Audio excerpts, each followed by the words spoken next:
Doa tak tertolak. Kisah ini diceritakan oleh Ustadz Rias. Tahun 2010 lalu saya ini masih ustadz baru, masih muda, tapi sering dicurhati oleh banyak orang tentang masalah mereka.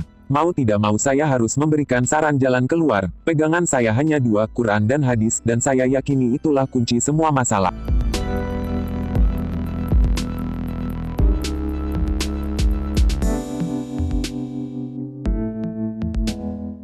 Hari itu seorang ibu datang kepada saya, bercerita kalau dia bekerja di toko sepatu di lokasi pasar di Semarang yang terbakar. Sebagian sepatu sudah hangus, sebagian lagi masih tersisa. Pemilik toko memanggilnya, dan mengatakan dia akan memindahkan tokonya keluar kota. Karena kondisi pasar yang terbakar sebagian tentu sangat sulit untuk tempat jualan. Ibu itu meminta kepada pemilik toko, agar tidak pindah keluar kota. Dia sudah bekerja bertahun-tahun menjaga toko itu. Kalau dia harus berhenti bekerja, bagaimana susahnya mencari kerja baru. Toko sepatu itu sudah seperti menjadi rumah keduanya, sudah betah bekerja di sana. Pemilik toko mengaratkan, jika memang tokonya mau tetap di sana, dia minta ibu itu bisa menjual sisa sepatu yang ada. Jika tidak laku, terpaksa dia pindah keluar kota. Ustadz Riyad melanjutkan, saya waktu itu ingat sebuah hadis Nabi.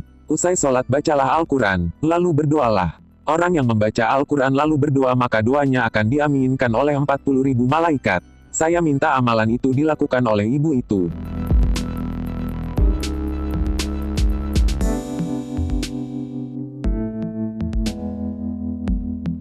Sebulan kemudian ada SMS masuk, dari ibu itu izin untuk menelpon. Saya jawab, nanti dulu, jangan sekarang. Besoknya dia SMS lagi, mau menelpon, saya jawab, nanti dulu, sedang sibuk. Padahal saya sedang tidak sibuk, tapi saya justru takut kalau anjuran saya gak mempan. Saya dikomplain oleh ibu itu. Saya menyiapkan hati saya, baru ketika saya tenang, saya izinkan ibu itu menelpon. Lalu, gimana Tas? Marah, ngamuk, di luar dugaan. Ternyata ibu itu membawa berita gembira, semua sepatu yang dia jual ludes. Sampai harus mendatangkan stok lagi, pemilik toko semangat lagi. Dan toko tidak jadi dipindah keluar kota. Ibu itu dipercaya lagi oleh pemiliknya untuk mengelola lagi toko sepatu itu. Ibu menjalankan saran saya, untuk berdoa selalu usai membaca Quran.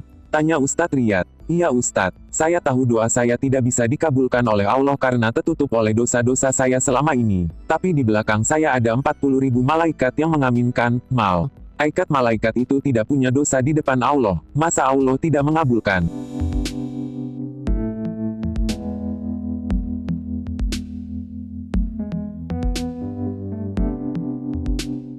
Jelek, ternyata saya yang belajar pada ibu itu. Janji Allah dan Rasulnya itu terbukti. Keyakinan kuat yang dimiliki ibu itu membuka pintu kemudahan untuknya. Kalau doanya tertolak, dia punya 40.000 malaikat di belakangnya yang ikut mengaminkan doa-doanya. Dengan cara sholat, bacalah Quran, lalu berdoalah. Kawanku, inilah kita, manusia penuh dosa yang selalu hilaf di mana-mana. Doa kita panjatkan, belum tentu langsung Allah kabulkan. Doa terus-menerus namun kadang galau seolah Allah tak mau mengurus. Ilmu lagi, bacalah Al-Quran, undang para malaikat datang, kumpulkan mereka di belakang kita. Lalu berdoalah, diri kita memang berlumur dosa, hina dan papa. Namun di belakang kita berderet-deret ribuan makhluk mulia yang siap mengaminkan doa-doa yang dipanjatkan. Sumber, buku doa tak tertolak.